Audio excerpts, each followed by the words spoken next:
Or if you got that wing beat, something just flew. There are still wild spaces out there, and there are still wild creatures out there that are worth protecting. We can only protect them if we take action now. Eco Inspire can be summed up in one simple mission: to get people inspired and to get them to care for the natural world. That's the one thing I want to do. So, we've been visiting different institutions and talking to students about nature and wildlife. It's been beyond anything I could ever imagine. Give a round of applause for us. Slogan TROGON.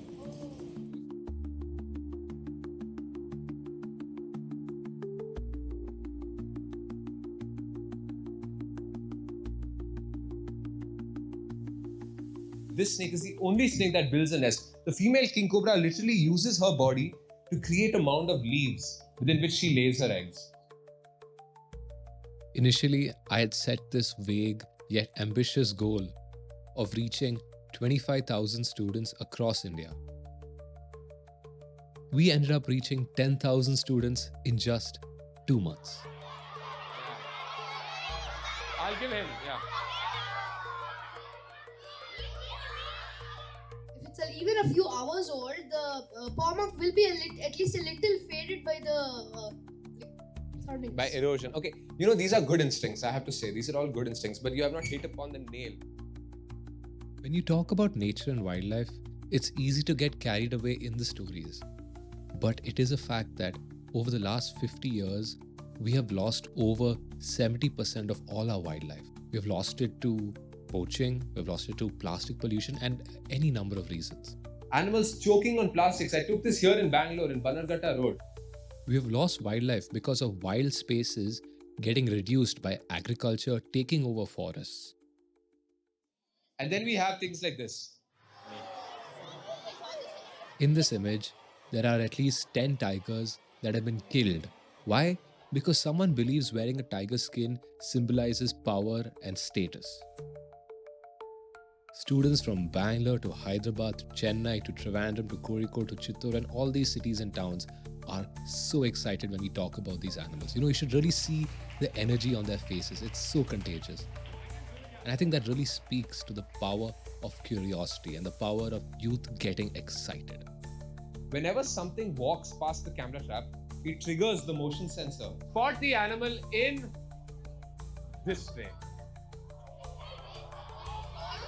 Yeah, yes, yeah. Yeah, no. One boy, one girl. So yeah, you come. Come.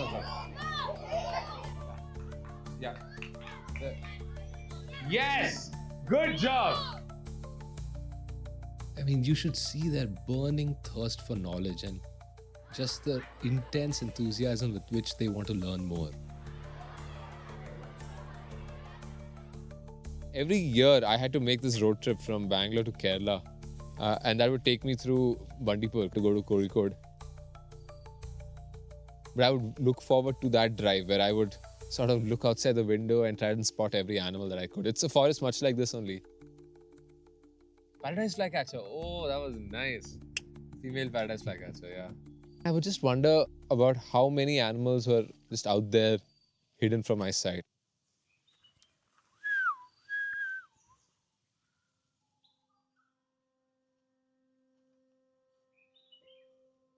I used to keep journal entries, especially when I visited a wild landscape. And so I have so many journal entries for many years.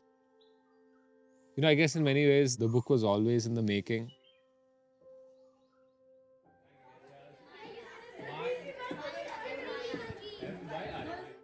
This title just came to me. It's sort of a in the Shah moment, if you will. We were debating about whether it should be, me and my editor that is, we were talking about whether it should be the lighter wild things or the lighter wilder things. And I felt like the syllables fell better when you said the lighter wilder things. There's a porcupine quill. This is such a funny animal to look at. They have the sort of bumbling way when they walk in. Yeah, the sun is still quite sharp. I'm gonna hold on to this for a while. It's a very fitting name because the story is essentially me being enthralled by the light of wilder things, and the hope is that other people will bathe in that light as well. These are a small sliver of organizations that you can volunteer for. All it takes is sending them an email and saying, listen, I want to help. What can I do? I think we live in this sort of media climate of doom and gloom where we're sort of conditioned to believe that all is lost and we cannot save our wild landscapes. And I refuse to believe that because all my life experiences have pointed otherwise. And so the hope of the book is that other people will realize that we can take action now and preserve what we have left. I decided to head out for a morning stroll, hoping I'd catch a glimpse of the leopard.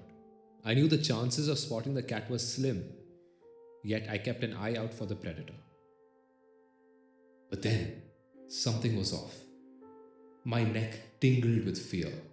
Suddenly, I had the distinct feeling of being watched. An ancient and never failing impulse. It might appear irrational and baseless, but it is genuine and it can spell the difference between life and death.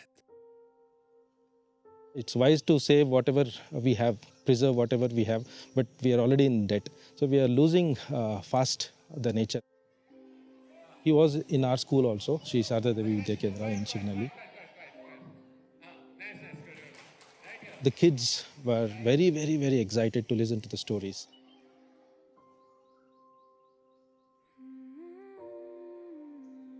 Typically, what happens with banyan is that it's where it grows parasitically on another tree, engulfs it, and becomes its own tree. The beautiful thing about trees like this is that there are so many creatures that live within it. It's not only is it an organism, but it's a home to many other creatures. Like you can see right there only, there's this funky looking beetle. This program is going to convert many children into wildlife enthusiasts just like Ishan. It's very inspirational to see young people, somebody like Ishan, who's probably around 20 years old, doing these things. And we know that our future is in safe hands. These students give me incredible hope because they show me that there are still people out there willing to open their minds and learn about the natural world. I think these students will make a difference, and that's all that matters.